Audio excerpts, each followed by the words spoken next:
ampifaliana ry avana malala azontsika miona toy zao indray azontsika miainy ten'andriamanitra ary koa mandray sakafom-panahintsika amin'ntian'io ity ao aminareo izay olombofidy araka amin'ny fahalalana rahateo izay an'andriamanitra ray amin'ny fanamasinany fanahy amin'ny fanarana sy famafazan-drahany Jesosy Kristy ampitomboana ho anareo anieny fahasoavana sy ny fiadanana amen. Alatsinainy 10 Jona 2024 ibanjinantsika ny lohevitra hoe miary ny olony ny tompo. Andeha ry havana idera sy ankalazan'Andriamanitra isika. Andeha misaorany Jehova ianao rehetra mpanompony Jehova izay mitoetra alo an-tranon'i Jehova. Manandrata ny taninareo amin'ny fitoerana masina ka misaorany Jehova hitanao avy any zionany Jehova mpanao ny lanitra sy ny tany. Amen.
Ni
ivavaka isika.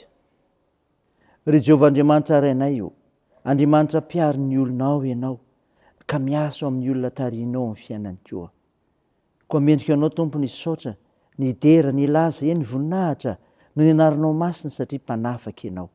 Tompo, mpanotsy izay, koa no fahotanay dia mamindra fo aminay, sasao madio zay mba fakelo ka ary diovy zay mba fampahotana. Feno fananao masina izay, randray nofinainy avy aminao. Aminaran'i Jesosy Kristy nanaovanay izany mivavaka izany. Amen. Ny ofinainao antsika amin'ny teny ity ry havana malala dia hitanao amin'ny bokin'ny Deutéronomie. Deutéronomie 12, ny 7-20 ka hatramin'ny 1:30. Mivaky toy izao amin'ny anaran'i Jesosy. Tandremo, ka ino izao teny rehetra izao, izay andidiko anao, mba hita soa ianao sy ny taranaka ao mandimby anao mandrakizay, raha manao izay tsara sy mahitsy eo mason'i Jehovah Andriamanitrao ianao.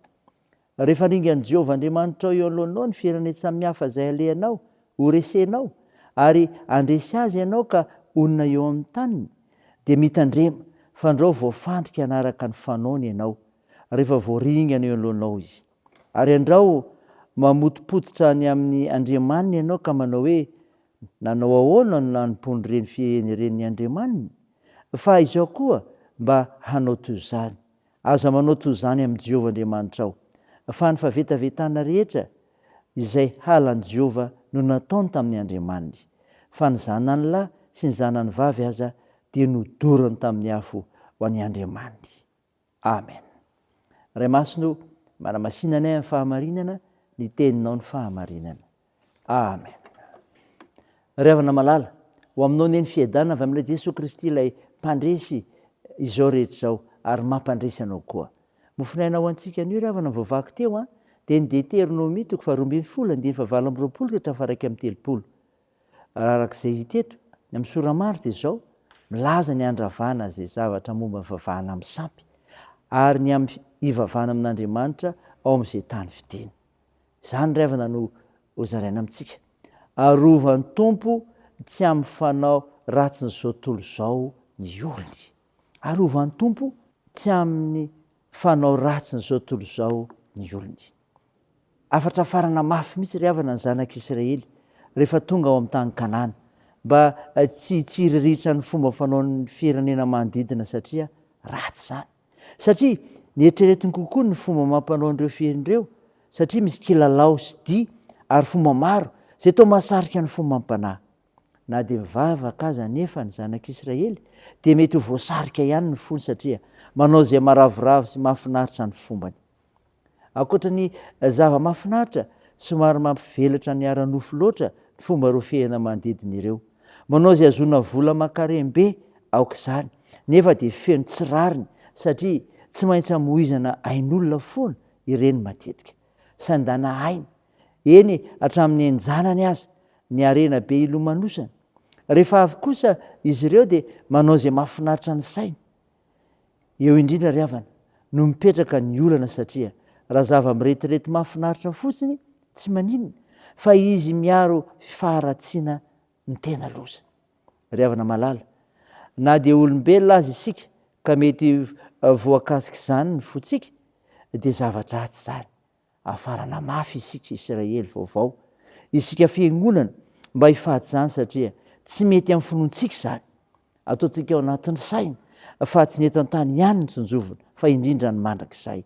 Tsy ny eto an-tany ihany ny tena fiainana fa ny any ankoatra koa. Dia hoy soratra masina ao amin'ny Amosy ao manao hoe ny tsara no tadiavo fa aza ny ratsy dia ho velona ianareo. Ray izany ry havana, azonao mandinika ny tenanao, ho voninahitr'Andriamanitra rery ihany. Amen. Andeha hivavaka isika. Andriamanitro, misaotra no mofinaina ny menao anay izay milaza ny fiarovan'Andriamanitra ny olona tsy amin'ny fanaovany ratsy n'izao tontolo izao. Tompo, vavaka aminao izay ao ny firenenay ka hitondra famonjenao anay, ianao mahalala ny zavatra rehetra, koa ampio ny firenenay hanjakan'ny fahamarinana sy mifankatiavana. Vavaka aminao izay ho an'ny marary, mbokasihinao dia ho sitrana. Hitahinareo manana andraikitra amin'izany koa, ampinonanareo manamanjo, anohanareo mareo fisik'olona sy ireo sahirana. Tao io ny fihazakazahanay, ny asa fivelomanay, ny fikasanay, ny fianarana.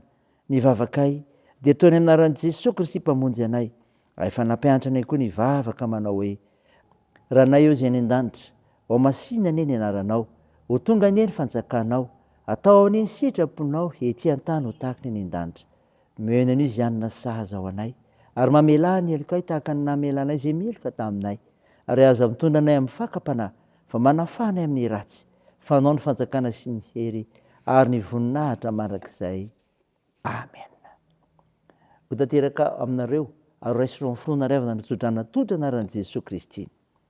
Hitanao ny Jehovah ka hiaranao, ampamirapitra ny taviny aminao ny Jehovah ka mindra fo aminao, anantra ny taviny aminao ny Jehovah ka menao ny fiadanana.